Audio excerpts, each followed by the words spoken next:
Economics topic is divided in three parts: micro, macro, and parallel economics. So first, microeconomics. Can anyone tell me what is the difference between micro and macroeconomics?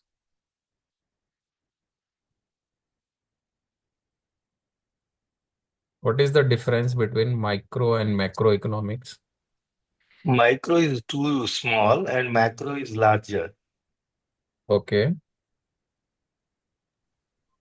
So it's a matter of wider perspective. okay, very good. Next, any other difference? A simple difference is when we are talking about micro, then we are talking about individual level, individual unit, individual level, or individual company level. But when we are talking about macro, then we are talking about countries level, industry level.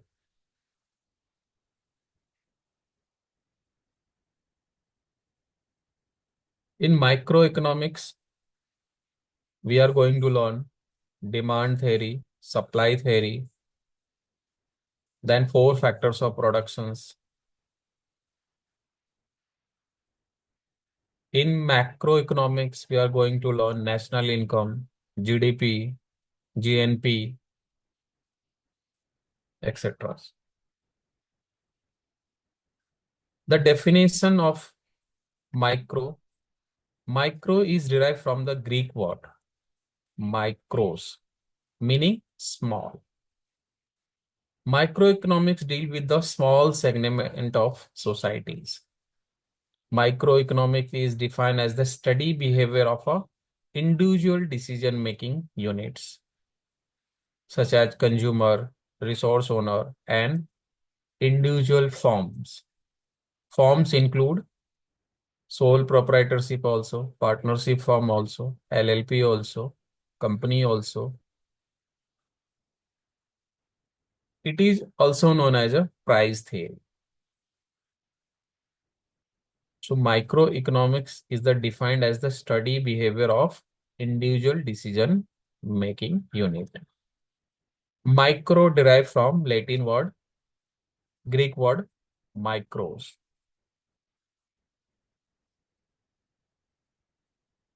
Microeconomics has both theoretical and practical importance. It solves three central problems of an economic: what, what quantity to produce, how to produce, and for whom to produce, who will be our customer. Subject matter of microeconomics is vast. In this, we are going to learn the demand, supply, factors of productions, land, labor, capital, entrepreneurship, and the reward for four factors of productions. For land, reward is rent. For labor, reward is the wages. And for capital, reward is the interest. And for entrepreneur, reward is a profit. So in MCQ, they are going to ask you four factors of productions. Then four factors of productions names are land, labor, capital, entrepreneurs. Reward for four factors of productions. Reward for land, reward is rent. For labor, reward is wages. For capital, reward is interest. And for entrepreneur, taking a risk to start the business, reward is profit. Any businessman starting a business for profit only. Now, importance of microeconomics. Microeconomics helps in formulating economic policy, which enhance productive efficiency and result in greater social welfare. When we are going to decide how to produce, what quantity to produce, and for whom to produce, then when we will keep all these in our mind, then the production efficiency will be always there. Microeconomics explain the working of capitalist economic, where individual unit, that is a producer and consumers, are free to take their own decisions. Nowadays, consumers are also free to choose the product, and producers, manufacturer also decide based on their market research what to produce, how to produce, and for whom to produce. Microeconomics describe how in free enterprise economic, individual unit attain the equilibrium positions. So equilibrium positions when it will arise when the demand and supply. According to the demand, supply also increased, then the price will be fixed. That is the equilibrium. It helps the government in formulating correct price policy based on the demand and supply. It helps in efficient employment of resources by the entrepreneur. So microeconomics also help in optimum utilization of resources. It helps business economics to make conditional predictions and business forecast. It is used to explain the gain from trade, this including in the balance of payment positions and determination of international exchange rate.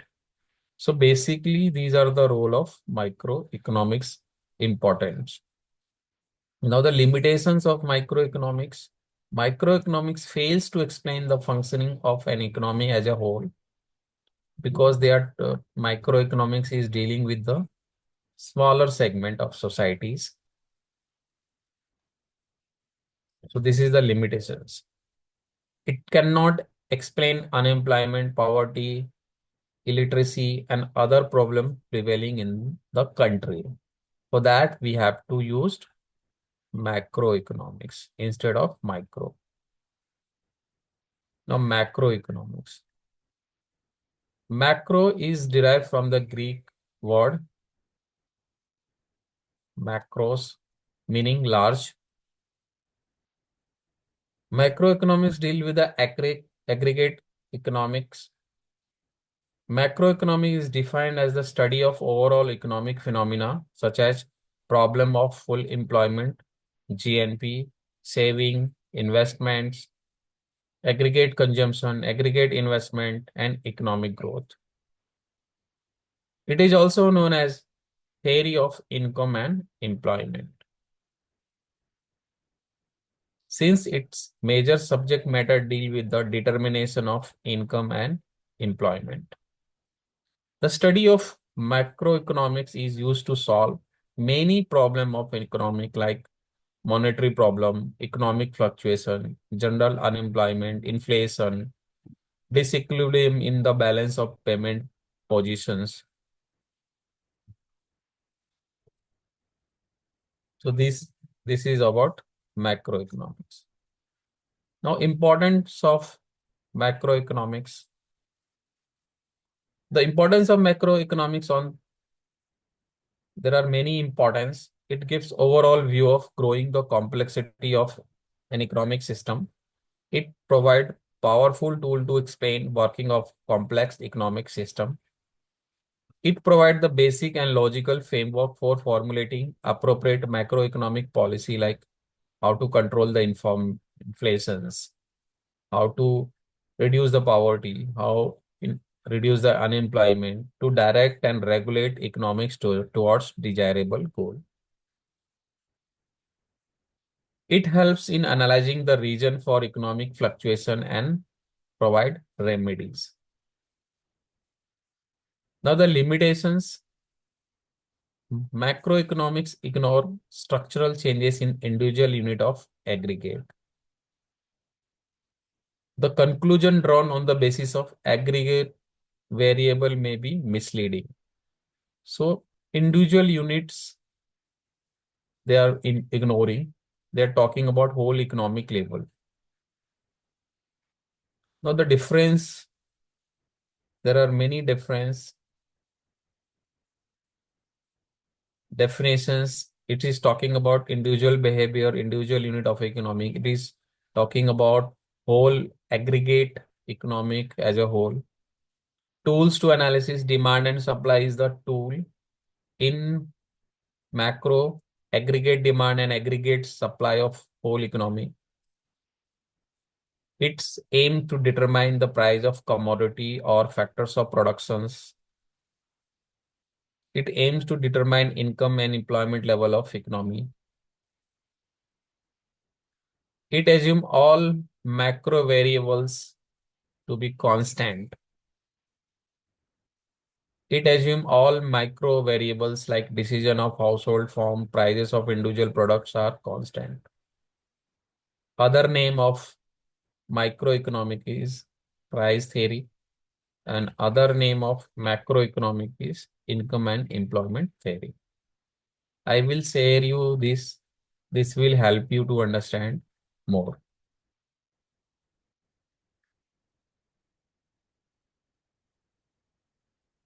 Meaning of economic problem. So as a factory owner or producer, there are many decisions need to be taken. How much to produce, for whom to produce. As a consumer also, we have to choose the right product, the product which satisfy the consumer wants. So in economic, there are few problems. We having a wants unlimited, and human wants are never satisfying. If one wants are set, we said we can purchase the commodity, we satisfy. If one wants, then another wants increase. So human wants are unlimited, but the resources means are very less. Then what we have to do? We have to choose a alternative.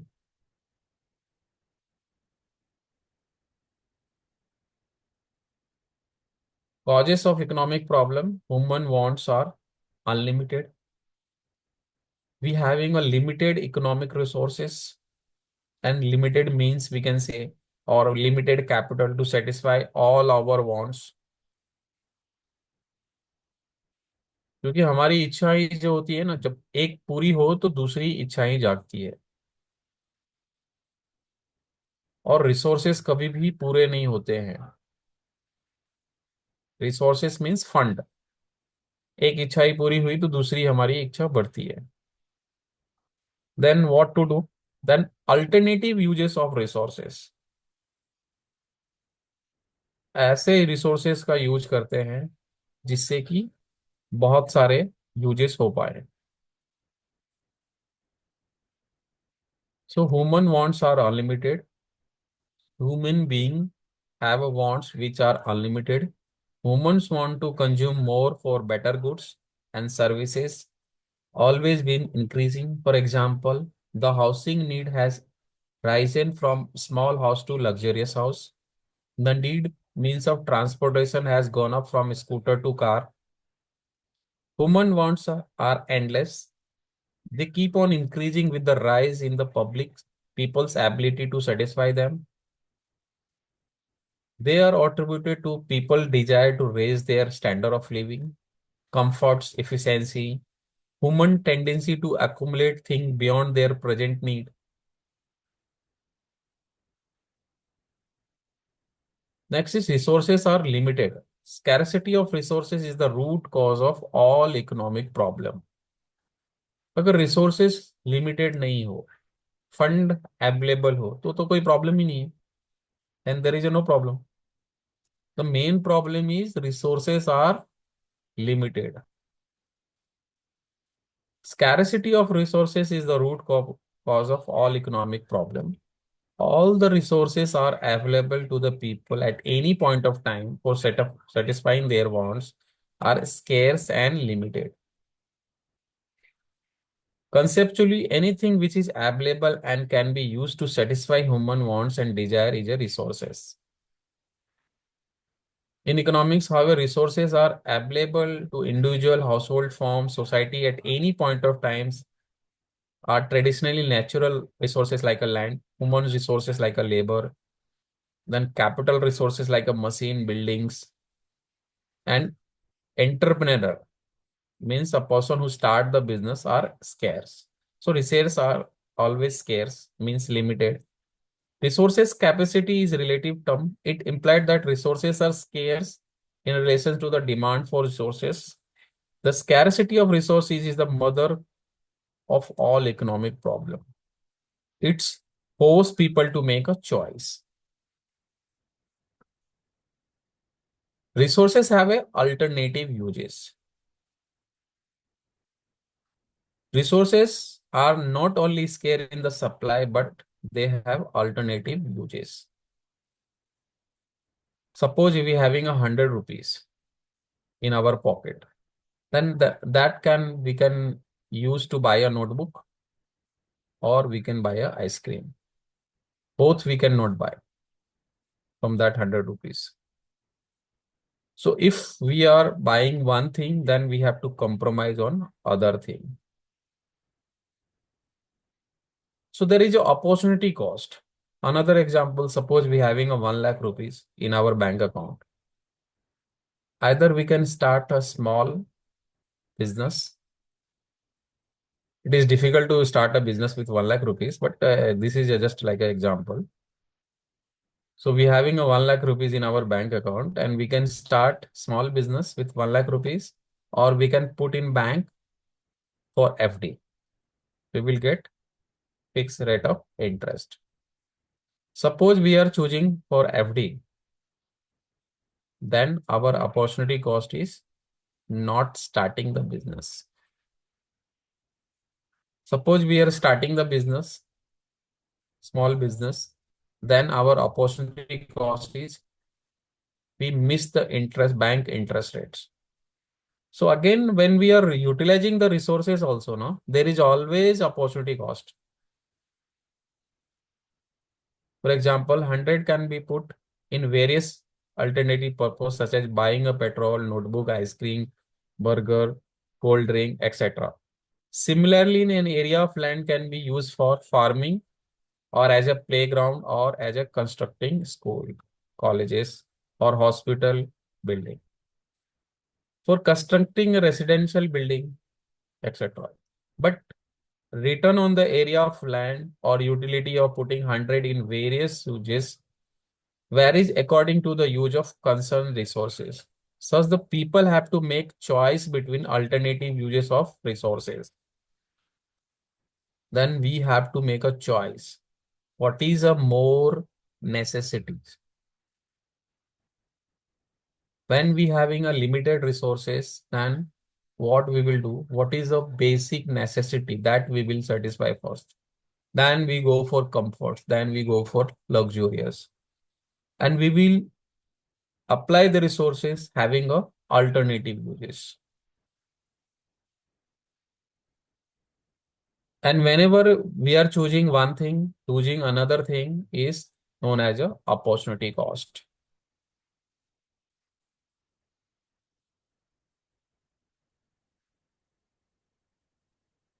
Another problem as a producer or manufacturer, what, how, and for whom to produce. How we are going to allocate the resources, what goods to produce, and how much to produce. Economic has to make a choice of font which are important for the economy as a whole. For example, if the economic decide to produce more clothes, then it is bound to reduce the production of food because the land of India is fixed. It cannot be increased. So if we are producing more cloth, then we have to reduce the production of food. So application of resources, we have to choose the wisely take, we have to take a decision which are more important for as economically. Next challenge is how to produce. What technique we should apply?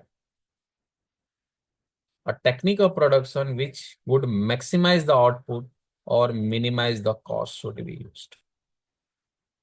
So profit maximization and cost minimization. These two approaches we have to follow in whenever we are starting a productions. As a producer or manufacturer, we have to take these decisions. A techniques of production which would maximize the output and minimize the cost.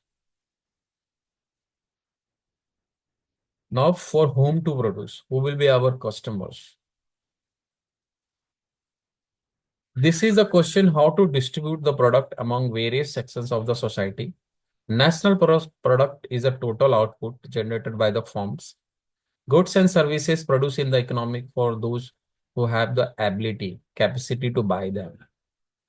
We are making the product, but are the customer are able to afford a customer can able to afford or not? That is also a question. Whether they having a capacity to buy the product. So the proper market research need to be done for that. Resources are destroyed because of national calamities like earthquake, fire, war. There is a use of outdated technology also. So when we are producing any goods, then these also need to be considered.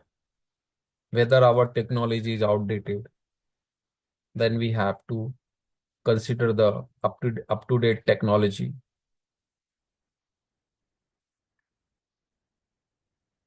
Opportunity cost. We having a 10 lakh rupees in our bank account. We have two options, either to make a fixed deposit with fixed rate of interest, and second, we should start some small business. Friends, it is a very, very important concept.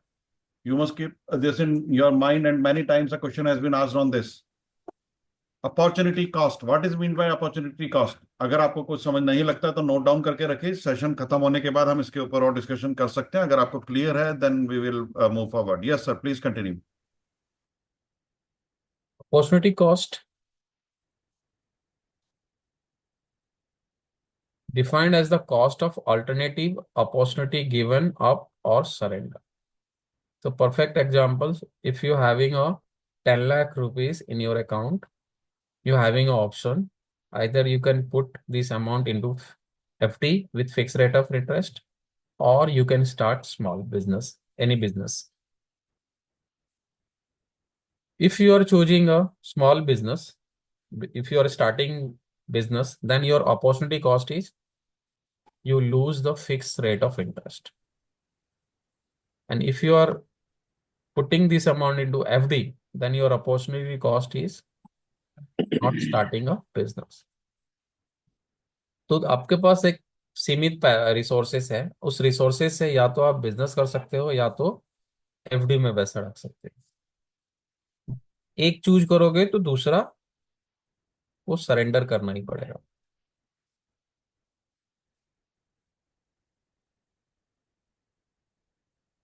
So on y axis we can see the F is food and C is the cloth on axis.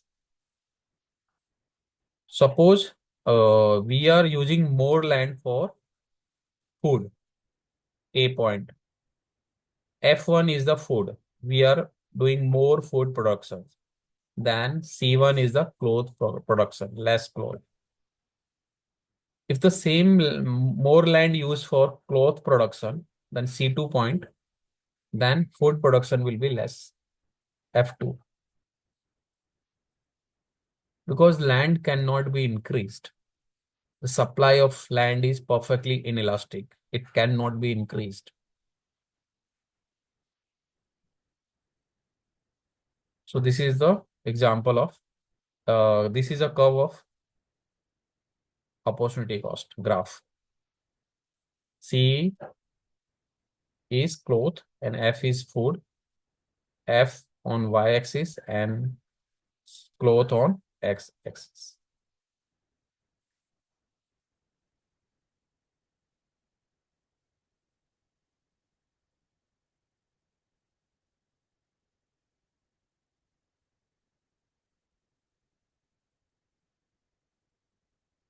Now, utility. Utility. Anyone, what is the meaning of utility? जरूरत है. Okay. So, want satisfying capacity of a commodity. Simple meaning, utility means want satisfying capacity of a commodity. Utilities are two types, marginal utility and total utility.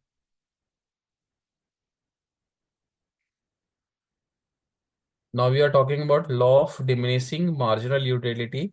This theory is given by Dr. Alfred Marshall.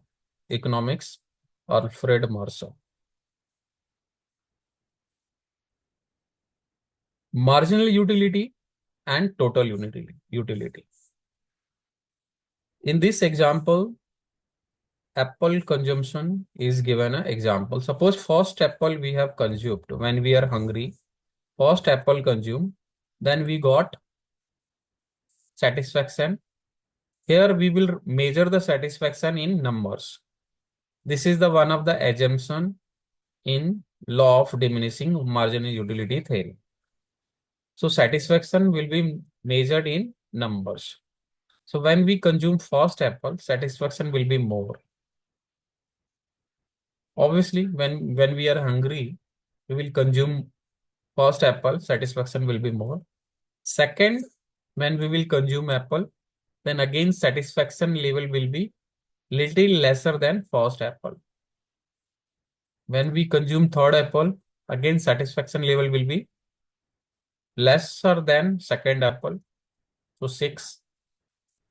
Fourth apple, again less satisfaction than third apple. Fifth, very less satisfaction level. If we consume sixth apple, that there may be chances that there will be no satisfaction, no utility, so 0 utility. Seventh, maybe health problem, so negative utility, negative -2. Negative effect on health when we consume more apple. So when we are consuming first apple, satisfaction level will be more. When we consume 5 apple, satisfaction level will be very less. So marginal utility means if you are consuming one additional unit of utility, how much extra utility we got. Suppose we consume first apple, then marginal utility is 10 and total utility is again 10. Second apple consume, then total utility will be 10 plus 8, 18, and marginal utility will be 8. Means additional satisfaction what we have received with the additional commodity consumption. So marginal utility means what extra, and total utility is total satisfaction.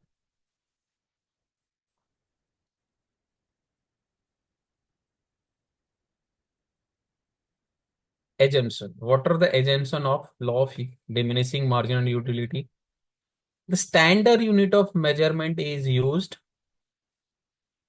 Standard unit means one size is big, another size will be small.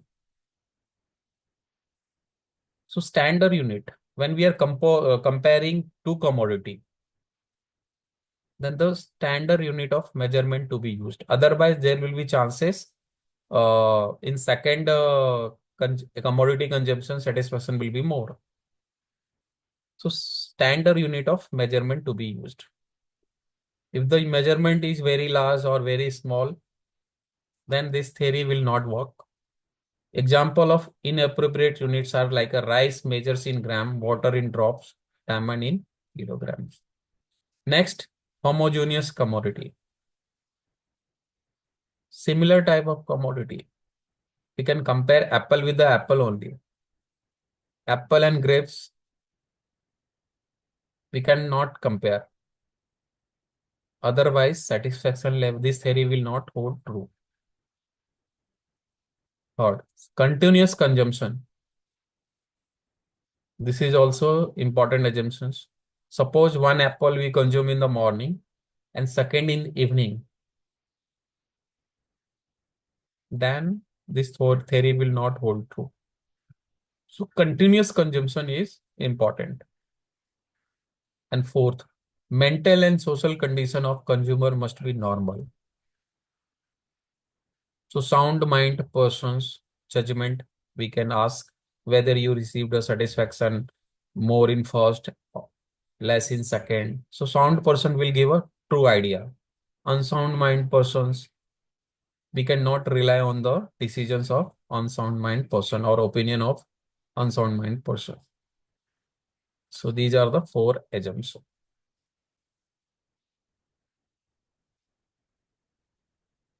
Now utility approach, assumption of cardinal utility approach. Earlier was diminishing marginal utility. Now it is a cardinal utility approach. Utility can be measured, expressed in exact units. Utility is measurable in monetary terms. Consumer income is given. Price of commodity are given and remain constant. Constant marginal utility of money.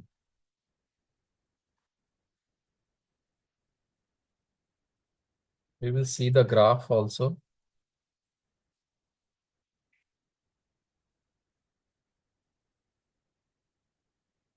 Now, indifference schedule. Suppose we are consuming two commodity. Earlier, we have taken example of one commodity. This is the example of one commodity we are consuming.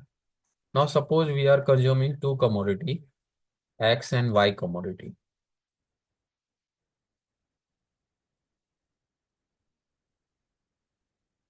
There are few combinations are given. A to F is a combination. In one A combinations, we are consuming 16 commodity of Y product and one commodity of X product. If we are increasing a X commodity by 2 unit, then we have to reduce Y commodity from 16 to 11. So in this example, you will see Y commodity are decreasing and X commodity is increasing. क्योंकि क्या होता है ना कि जब हम कोई भी कंज्यूम करते हैं तो हमारा पेट तो एक फिक्स है, एक एप्पल खाएंगे और दूसरा grapes. Y is example you can take of grapes and X is a apple.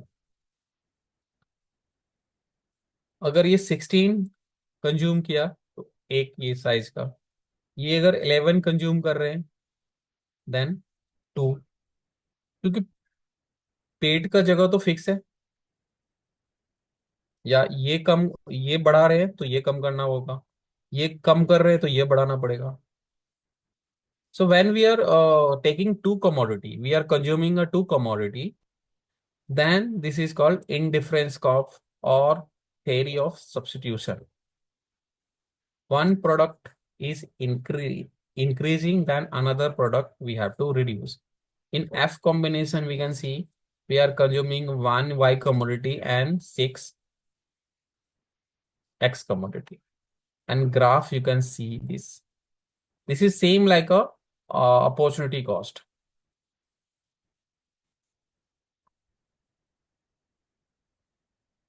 If we are a commodity X on X-axis and commodity Y on Y-axis, you can see if we are consuming Y commodity 16, then one commodity of X.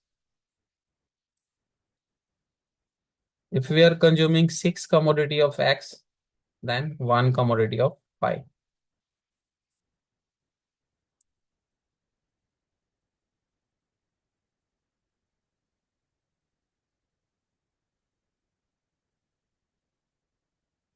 Utility approach and indifference curve approach. Here we are taking an example of one commodity, and here we are taking example of two commodity. So utility approach is a cardinal cost concept. Here satisfaction we can measure in monetary terms. In indifference comes, utility is a ordinal concept, and here satisfaction or utility is measured in rank. It can be ranked. Theory, diminishing marginal utility, and here theory of marginal substitutions theory. About demand.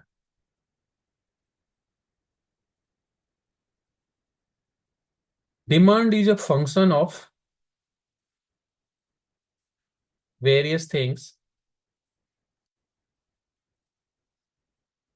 Demand is a function of price, then price of related goods, income of consumer, taste of consumer, future expectation of consumer, number of consumers, and distribution of income of consumers. So one by one. First, we will compare with the price. If the price increase, then the demand for product will reduce or increase. Increase. Reduce.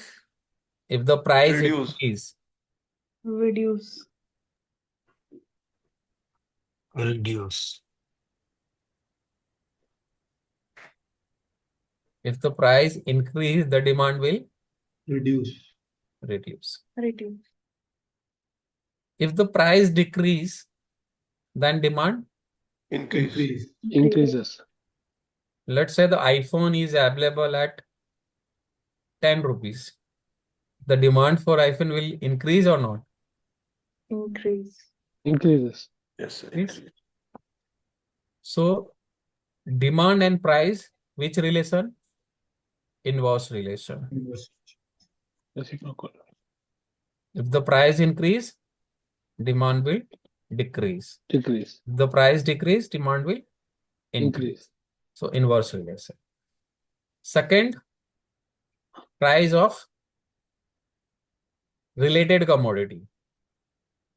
Related commodity means substitute and complementary goods. Related goods examples are two types, substitute and complementary goods.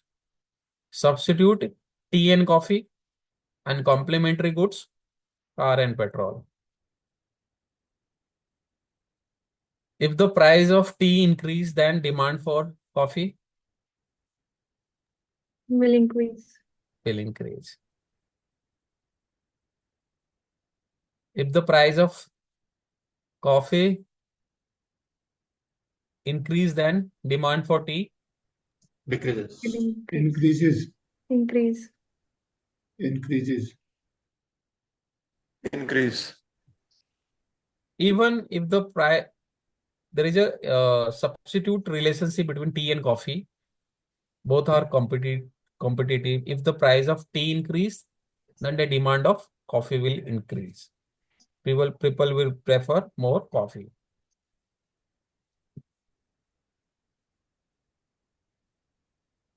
Coffee price is not change, but it's depend upon tea price. If coffee price increase, then demand for tea Will increase. So when there is a substitute product, then price of other substitute product also change the demand. Due to change in the price of substitute product, the demand is also going to be changed. Another, car and petrol. If petrol price decrease, then demand for car Increase. Increases. increases.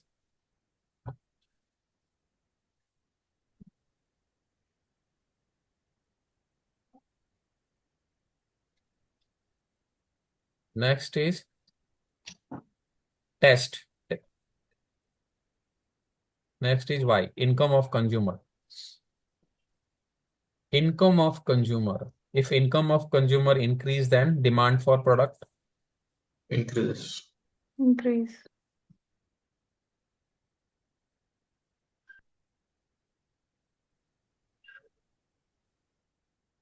if the income of consumer decrease, then the demand of product. Decreases. Decreases. So direct relation.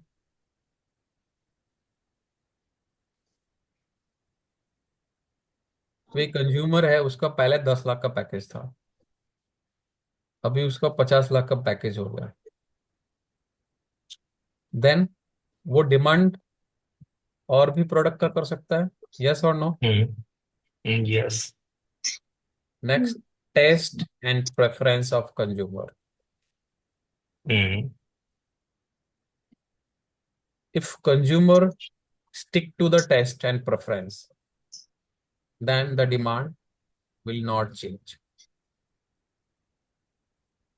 Even if the price is increase or decrease, even if the price of that product is increase or decrease, if the consumer like the taste, then the demand will be there. Yes or no? Yes, sir. Next is future expectation. We are expecting that in future, the price of golds are going to be increased.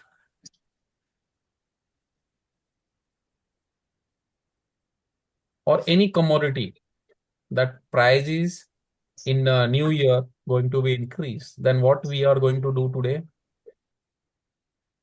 Today we are going to demand the product. So demand is increased. Increase. Even if the price is not changed, then the demand of the product is increased because of future expectation.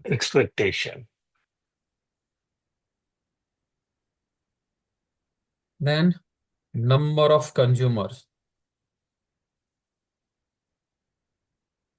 If the product having a huge number of consumer, their customer, then the demand of that product will Increase. Increase.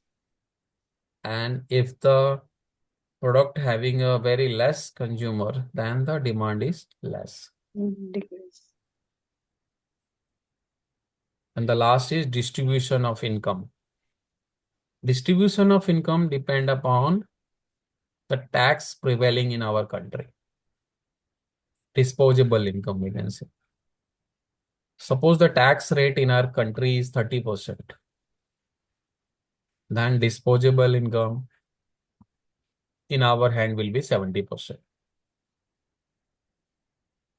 So if distribution of income is more in the hand of consumer, the demand will be more. More. And distribution of income is less in the hand of consumer, the demand will be less. Yeah. So these are the factors affect the demand.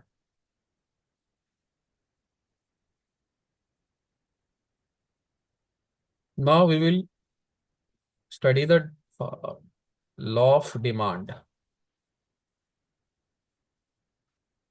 Theory of law of demand. Again, this theory is also given by Dr. Alfred Marshall. This theory talks about other thing remaining constant. So today we have learned that demand is a function of various other things like a price also, price of related goods also, income of consumer also, taste and preference of consumer also, future expectation also, distribution of income also. But here economics says that demand is a function of price, other thing remaining constant.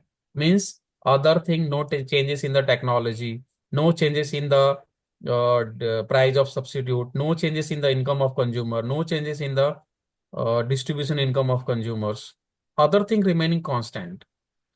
Here now we will compare with the demand is a function of price.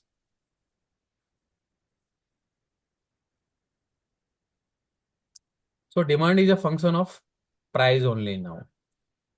Let's say the price is 20 rupees. The demand we are doing 6. Price increased to 20 to 30. Demand reduced from 6 to 5.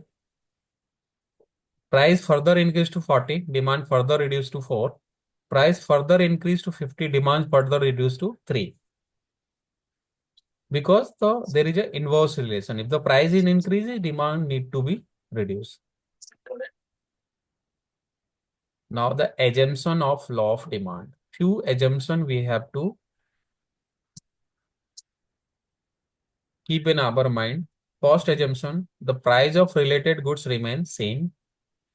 The income of consumer remain unchanged. Computer वो check करेगा उसके बाद वो भेजेगा Taste and preference of consumer remain the same. बाहर रखो ही रख दो All units of goods are homogeneous and commodity should be normal goods. Why it is said normal goods? This theory will hold true only when the commodity are normal goods. Suppose it is a given goods, like a perishable commodity goods. Given goods means perishable commodity goods. This perishable commodity in this theory, given paradox, the name of economics given this theory, given goods. Given goods means perishable nature goods, bad quality product. If bad quality products, income of consumer increase, then they will not demand the bad quality product. They will go for normal goods. So that's why assumption is commodity should be normal goods, not a given goods or bad quality goods. If it is a bad quality goods, then this theory will be wrong. If the income of consumer will increase, they will not demand the given goods. They will demand the normal goods. So the demand of given goods will be less if the income of consumer increase.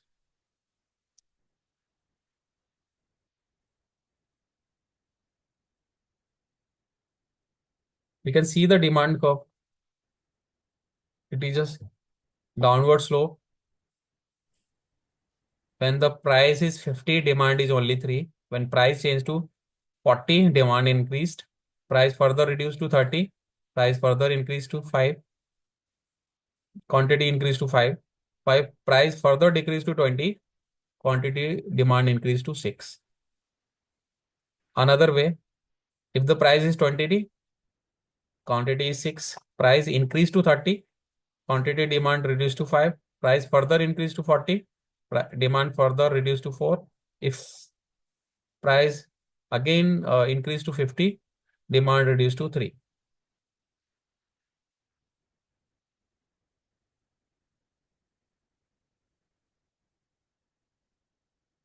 Now, individual demand and market demand.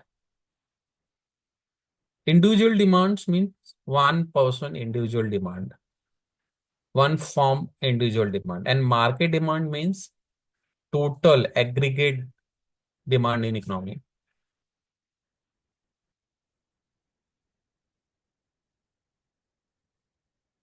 So when all individual demands are added together, this will be the market demand of individuals.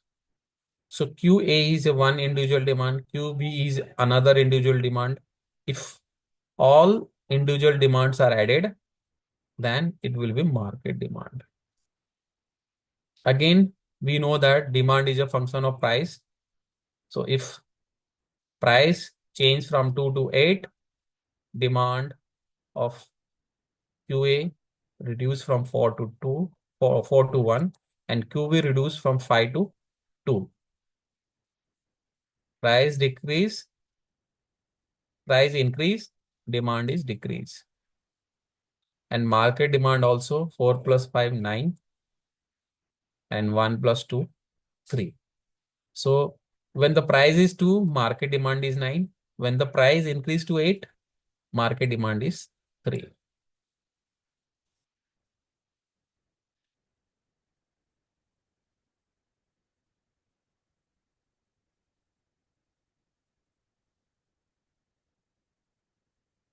This is a curve of individual demand and this is a curve of market demand.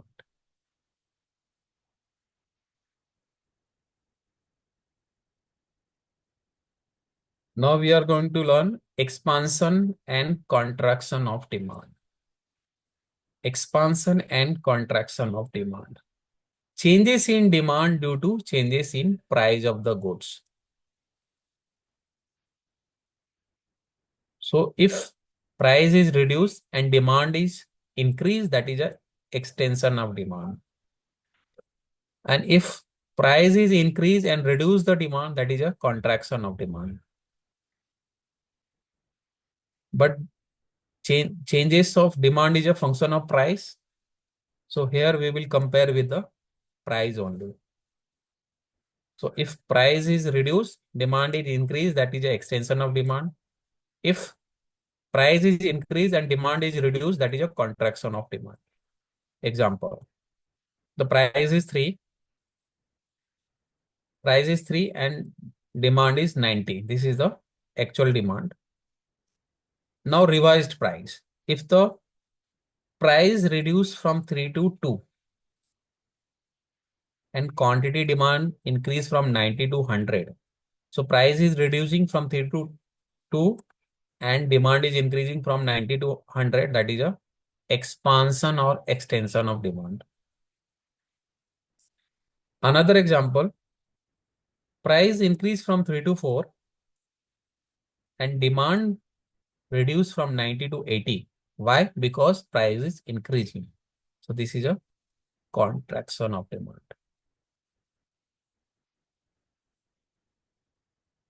You can see in the graph expansion of demand downward and contraction of demand upward.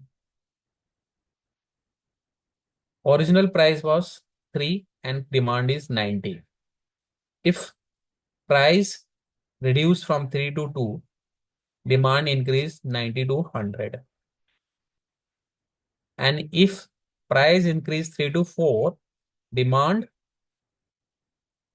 reduced 90 to 80. So this is a expansion of demand and this is a contraction of demand. So expansion and contraction we have learned. Now changes in demand. Increasing and decreasing demand. Extraction and expansion, contraction and expansion, changes in demand due to price. But now due to other factor also demand change. As we know, due to various factor demand is changed. So in this theory, increase in demand and decrease in demand, we will compare with the other factors. Price will be constant. Price will be, see, you can see in the graph, price is 3 and demand is 90. But suddenly demand increase to 100 due to other factors. What are other factors? Increase in the income of consumer. Obviously, demand will increase. Decrease in the income of consumer in case of inferior goods, means bad quality goods. If the consumer income will decrease now, they will go for bad quality product. Bad quality product. Increase in the price of substitute goods. The price of substitute product increase, price of tea is increase, the demand for coffee will increase. Fall in the price of complementary goods. Petrol price is decreased, so the demand of car increase even if there is no changes in the price of car. Consumer taste becoming stronger in favor of goods, then also demand increase. So this is increase in demand due to various other factor. Decrease in demand now. Decrease in demand. Again, due to various other factor, we will see earlier price is 3 and demand is 90, but due to other factor, demand is reduced to 80. And what are other factors? Income of consumer reduce. Rise in the income of consumer in case of inferior goods. If the consumer income increase, then they will not go for inferior goods. fall in the price of substitute goods, and rise in the price of complementary goods.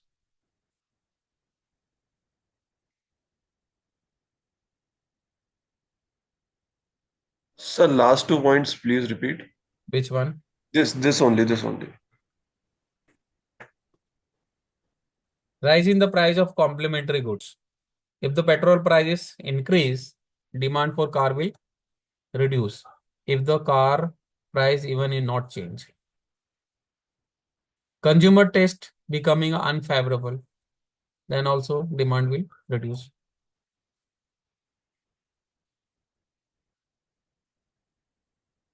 Increase in demand and expansion of demand. Increase in demand due to various other factors, and expansion in demand means due to changes in price. If the price reduce, demand will increase. Decrease in demand and contraction of demand. Contraction of demand means demand reduce due to increase in price. Increase in price.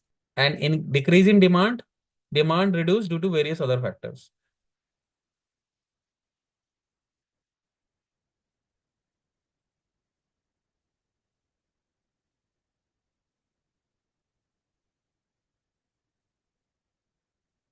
Now, elasticity of demand.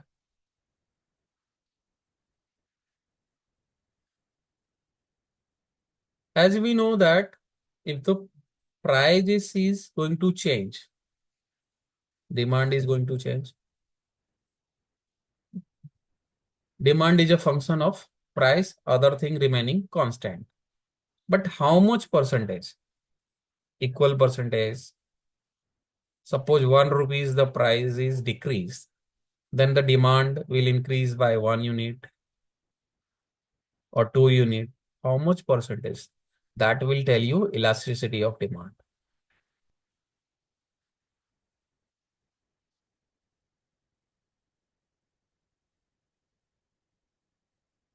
So the elasticity of demand formula is percentage change in quantity demanded due to percentage change in price.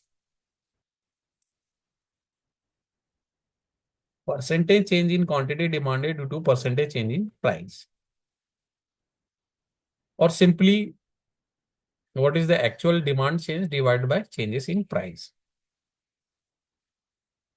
Various factors affecting the price elasticity of demand. Availability of close substitute also affect the demand. Income of consumers also affect the demand. Luxury versus necessities. Necessity having a very less effect. Even if the price is changes, necessity people are going to consume. Then proportion of total expenditure spent on the product. That is also a very important factor for elasticity of demand. Number of uses of commodity. So these are the factors. Availability of consumer. Elasticity of demand is more substitutes are available. Income of consumers. Elasticity of demand will be more when the income of consumer is less. Elasticity means changes. How frequently the demand will be changed. So when more substitutes are available, then demand going to change frequently. Income of consumer. Luxury versus necessary. High price luxuries are available here, demand will be changed more, but necessity demands are going to change very less. Proportion of total expenditure spent on the product. Proportion of total expenditure spent is more than the elasticity of demand is also more. Now the example. Elasticity of demand are various types. First is perfectly inelastic. First is perfectly inelastic. Perfectly inelastic means even if the price is changed, demand is not going to change. The example is essential life-saving drugs.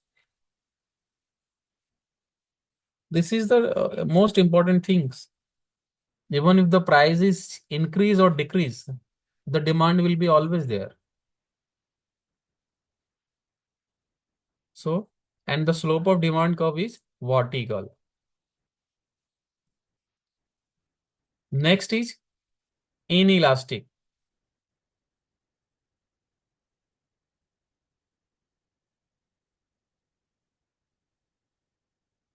This occur when percentage change in price is there less than the proportionate changes in quantity demand.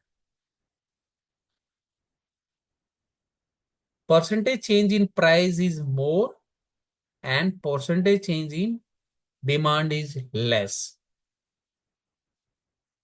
Example, food, fuels. Here the prices are changing drastically, but demand changes are very less. Graph is vertical. Next, unitary elastic for normal goods. Here the percentage change in price and percentage change in demand is equally. Unitary elastic of demand, that means percentage change in price and percentage change in demand is equally. This will apply for normal goods. And here demand curve is the steeper demand curve. Next is elastic demand.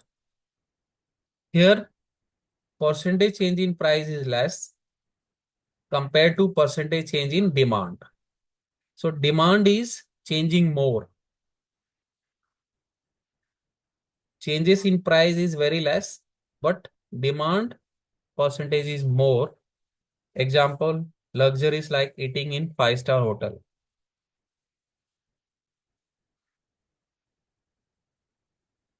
Flatter demand curve and perfectly elastic demand. This is an imaginary situation under perfect competition.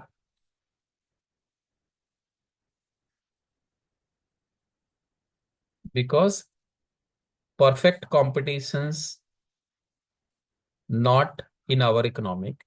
Because in perfect competition, no technological cost, free mobility of labors. There will be no transportation cost. So these are the imaginary situations. Here, if slight changes in the price brings a infinite changes in demand. So horizontal curve. So this is a imaginary situation, perfectly elastic. Perfectly elastic means slight changes in price brings a infinite changes in demand.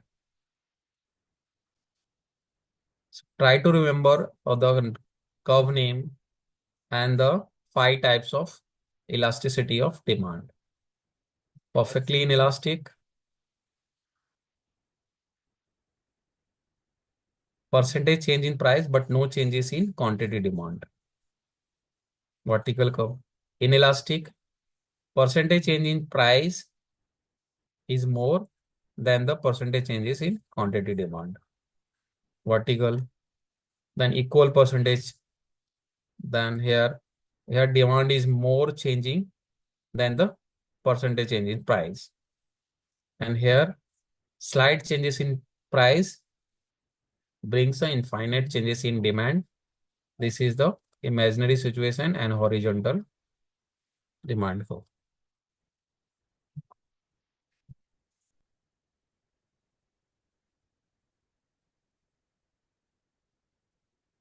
Perfectly inelastic demand curve, you can see changes in price, but demand is constant.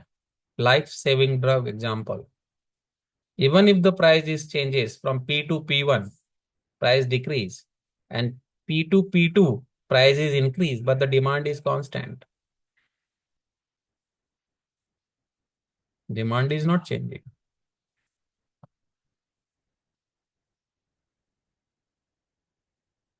Inelastic demand, you can see in the graph,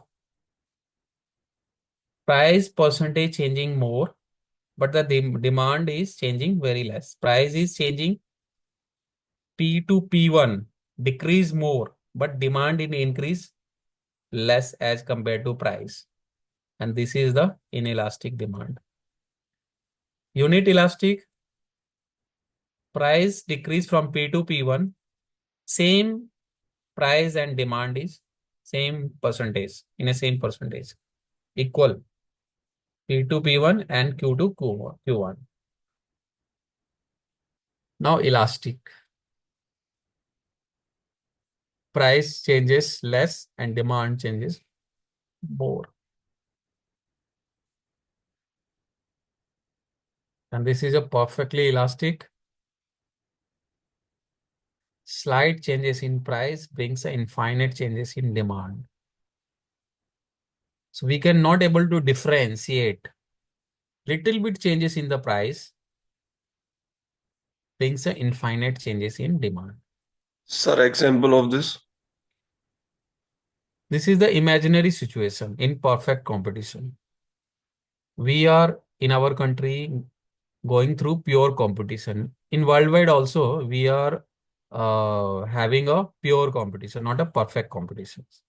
So today we are going to learn the difference between pure competition and perfect competition. Then you will understand. So this is the imaginary situation. Understood?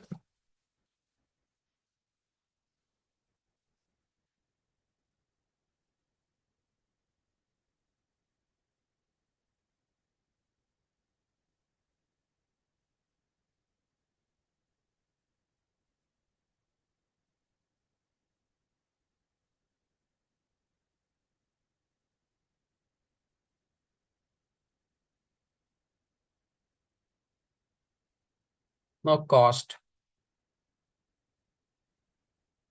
Total cost, variable cost,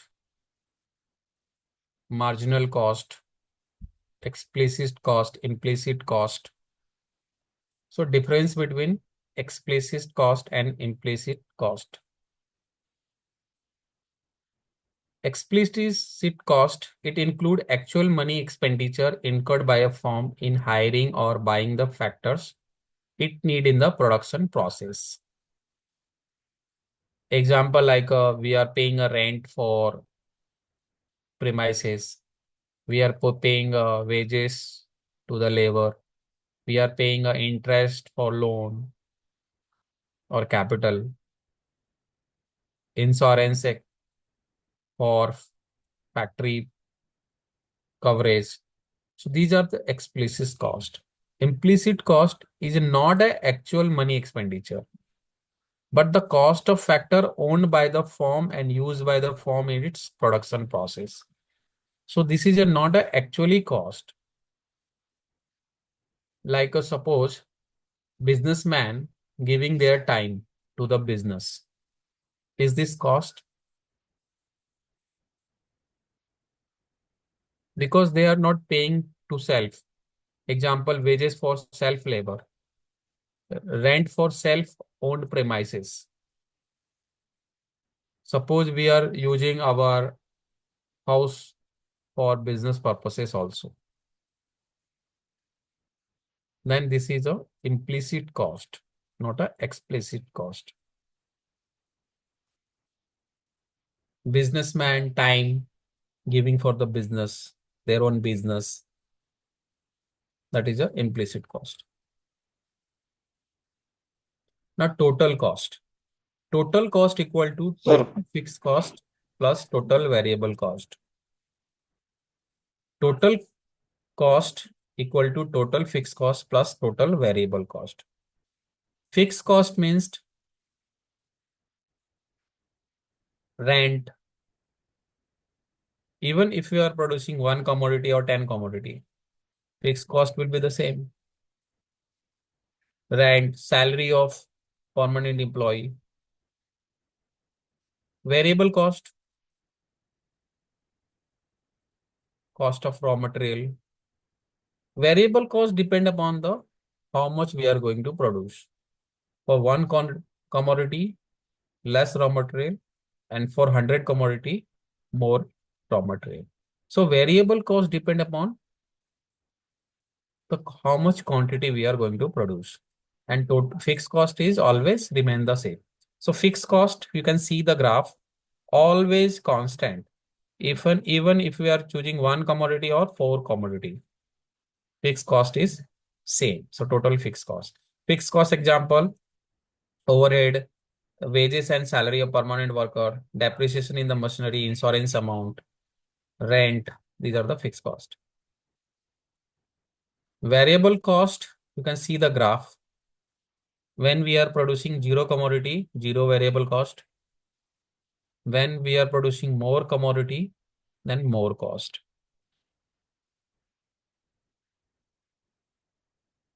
Now total fixed cost and total variable cost. When we are producing zero commodity, fixed cost will be always there, even we are producing any commodity or not.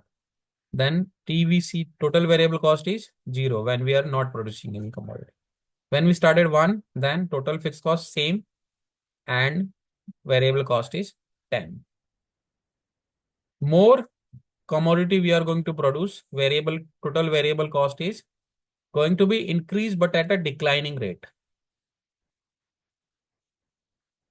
because of marginal cost. Marginal cost means, suppose at one commodity our variable cost is 10 rupees. Second commodity we consume, our total variable cost will be 80. So for one additional commodity, how much increase? 10 to 18, 8 increase. So the marginal cost is 8 rupees.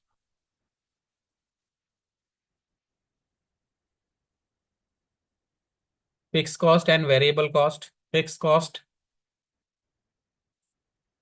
machine, building, insurance, fixed factors of product. Variable cost, raw materials, transport, etc. If we add total fixed cost plus total variable cost, then it will be total cost. So when we are producing 0 unit, total cost will be total fixed cost only because no variable cost. When we started 4 unit, then total fixed cost is 10, same. Total variable cost 45 and total cost will be 10 plus 45, 55. Now you can see the graph. Fixed cost, TFC fixed cost, total variable cost, and total cost. Total cost is a total variable cost plus total fixed cost. Now average cost. Average cost we can calculate by two methods. Average fixed cost plus average variable cost. Or another method, total cost divided by total unit produced. Or total cost divided by total quantity produced. Total cost by total quantity, that is your average cost. Or another method, total fixed cost divided by total quantity plus total variable cost divided by total quantity.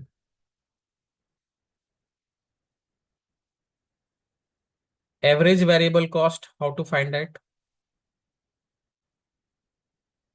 Total variable cost divided by total quantity, you will get average variable cost. And average cost, total cost divided by total quantity. So average cost means one unit average cost.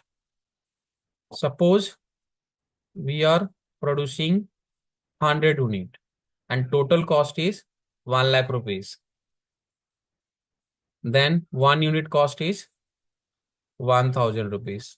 1 lakh divided by 100, 1000. So average cost is 1000. So per unit cost is a average cost. Understood? No, sir, can you explain it again? Average cost means total quantity, total cost divided by number of quantity. Please write down. Total cost divided by number of quantity. Simple meaning 1 unit cost. So if total cost is 1 lakh rupees and you are producing 100 quantity. So 1 lakh divided by 100 equal. Then what you are getting? 1000 rupees. 1 lakh divided by 100 equal to 1000. So 1 unit cost is 1000 rupees. That is a average cost. Average cost means 1 unit cost. Understood?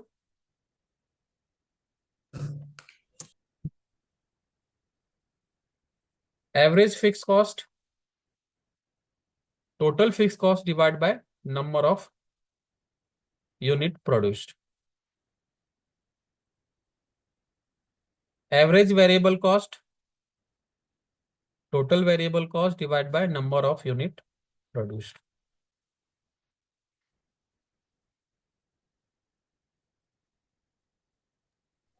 Sir एक बार लिख लूं इसको?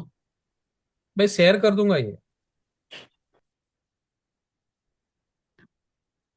Sir ये marginal cost जो है हाँ. उसका graph तो स्ट्रेट लाइन में नहीं रहेगा ना? मार्जिनल कॉस्ट विल क्या बी है? वेरी अभी विल एग्जांपल के बी साथ समझाता हूँ, रुकिए.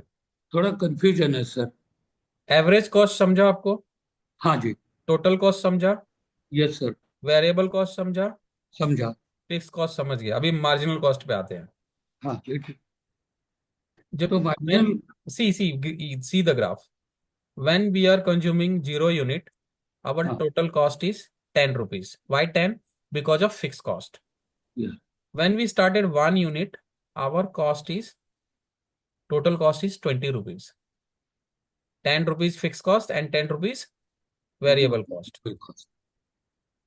Now, when we started 2 unit, our total cost is 28. So 20 to 28, how much unit we have increased from 1 to 2? 1 unit. 1 unit we have increased. For 1 unit, how much cost increase? 8 rupees. So the marginal cost is 8 rupees. So at that production level, marginal cost is 8 rupees. Yes. But for different production level, the marginal cost will be different. Marginal cost, if we are producing more unit now, marginal cost will be lower. Thank you. Because of economics of scale. When we are going to produce more, then the variable cost will be lower. And if variable cost will be lower, then total cost will be also lower. Now, same logic we will apply for revenue. Revenue, total revenue is selling price multiplied by number of quantity. So price multiplied by quantity is a total revenue. When we are selling a goods, then price multiplied by quantity. When we are offering a services, then our revenue will be service fees multiplied by number of service offered. Then average revenue, total revenue divided by number of units sold or number of service offered. So average revenue equal to total revenue divided by number of units sold or number of service offered. Marginal revenue against changes in total revenue divided by changes in quantity sold.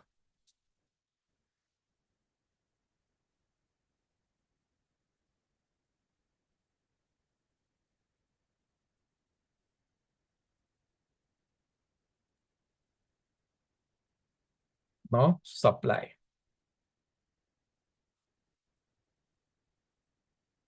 Again, supply is a function of various other things.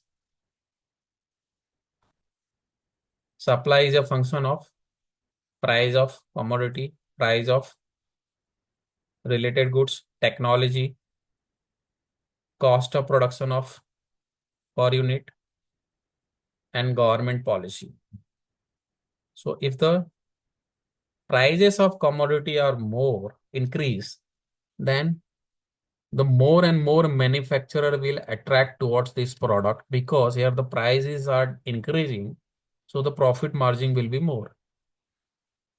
So supply and price having a direct relation.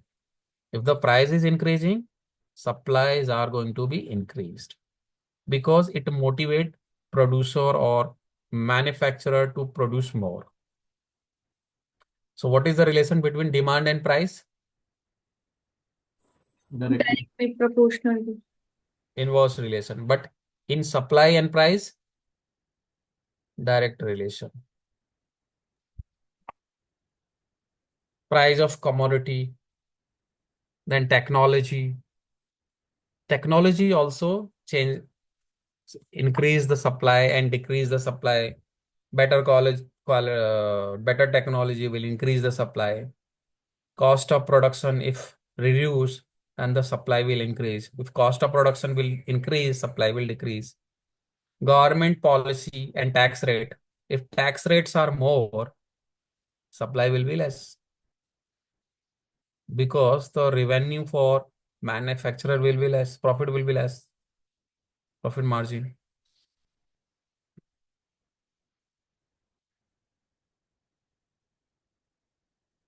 Now the law of supply, again, his theory also given by Dr. Alfred Marshall. Other thing remaining constant. Now we will compare with the price only. Supply is a function of price, other thing remaining constant.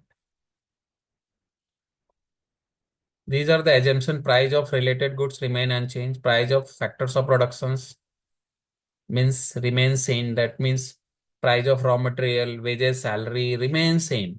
Level of technology will remain same. Government policy remain same. And forms objective means any company, any manufacturer object also remain unchanged. Example 1, 2, 3. Initially the price is 1, demand is quantity, supply is 5. If price increase 1 to 3, supply increase from 5 to 12. And we can see the graph. When the price is 1, supply is 5, price is 2, supply is 8, and price is 3, supply is 12. So this is a upward slope curve having a direct relation. Now individual supply, if we add all individual supply, it will become a market supply. A and B to form individuals. When the price is 3, price reduced from 3 to 1, form A reduce production from 8 to 0, and form B 13 to 5. So if the price is 3, market supply is 21, price reduced to 1, market supply reduced to 5. You can see the graph of individual, form supply, and market supply. Expansion and contraction of supply. This is related to changes in price only. Price 10 and quantity demand. Original price is 10, quantity supply is 20. When price increase to 15, supply increase to 30. This is the expansion. And price reduced to 5, supply also reduced to 10. This is a contraction. So here price is increased, and here price is increased also, and supply is increased also. Price is increased also, and supply is increased also. So due to changes in price, then we can see expansion and contraction. Due to various other factors, then increase in supply and decrease in supply. Increase in supply due to various other factors like improvement in techniques of productions, even if the price is not changing, but supply is increasing. Fall in the price of related goods, fall in the price of inputs, fall in the taxation.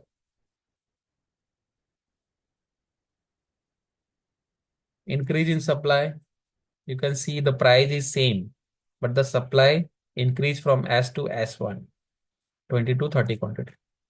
Decrease in supply, absolute techniques of productions, increase in the price of related goods, increase in the prices of inputs.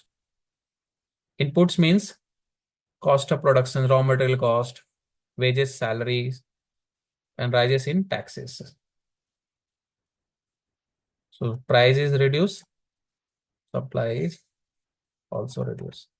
Price is not changing, but supply is changing because of other factors. You can see price remain the same, but the supply change from S to S1, 20 to 10 quantity.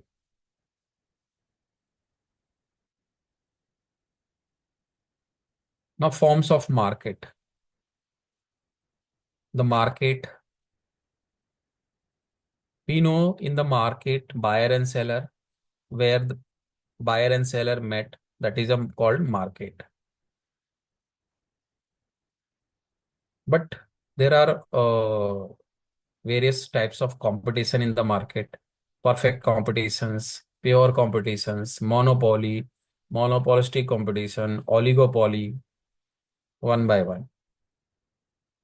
Perfect competition when we are going to satisfy all 7 conditions. Large number of buyer and seller. First condition, large number of buyer and seller. Homogeneous product. In perfect competitions, all the competitors are going to sell homogeneous product, same product. Then only the perfect competition. Second condition is also okay. Third, free entry or free exit of firm. There is no compulsion, there is no entry or exit barrier. So 1, 2, 3. Perfect knowledge. Perfect knowledge of market. All the consumer having a perfect knowledge about the market. Now the problem start from point number 4. This is impossible. All the buyers having a perfect knowledge about the product market. Next, perfect mobility of factors of productions. This is also workers are ready to move from one location to another location without any cost. This is also not possible. Always cost will be there. And the last condition, absence of transportation cost. All goods produced locally and transportation cost are 0. This is also not possible. So out of these 6 conditions, only we are going to satisfy 3 conditions only. So comparison between pure competition and perfect competition.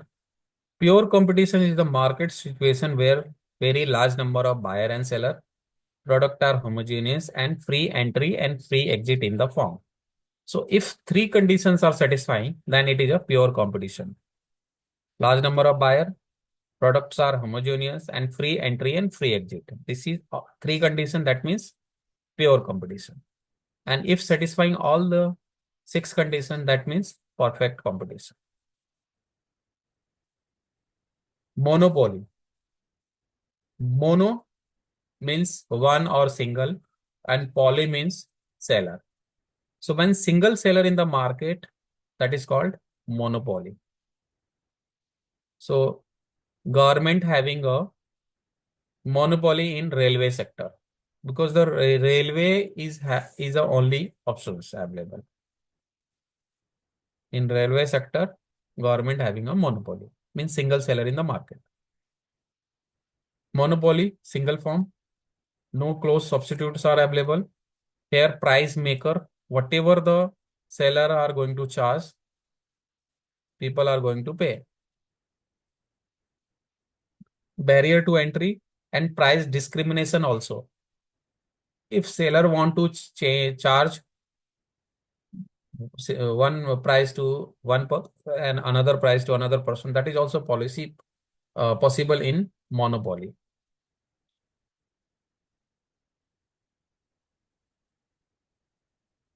Next is Perfect competition and monopoly. Perfect competition, we have to satisfy all 7 conditions. Pure competitions, we have to satisfy only 3 conditions. Monopolistic competitions, large number of buyer and seller.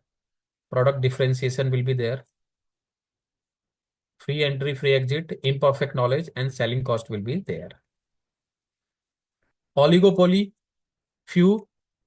Poly means seller, few seller in the market. And duopoly means two seller.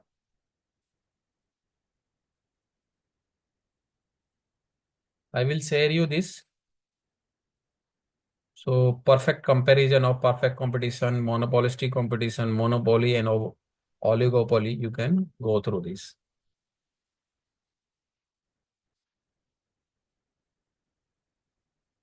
So now this micro is done. We will start macroeconomics.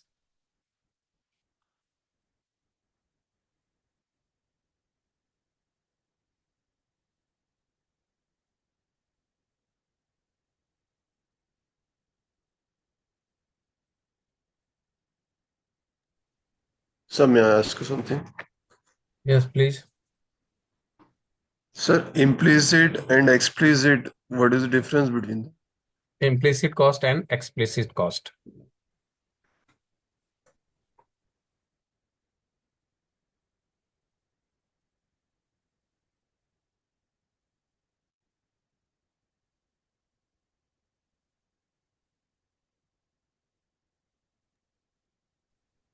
$52 number page पे.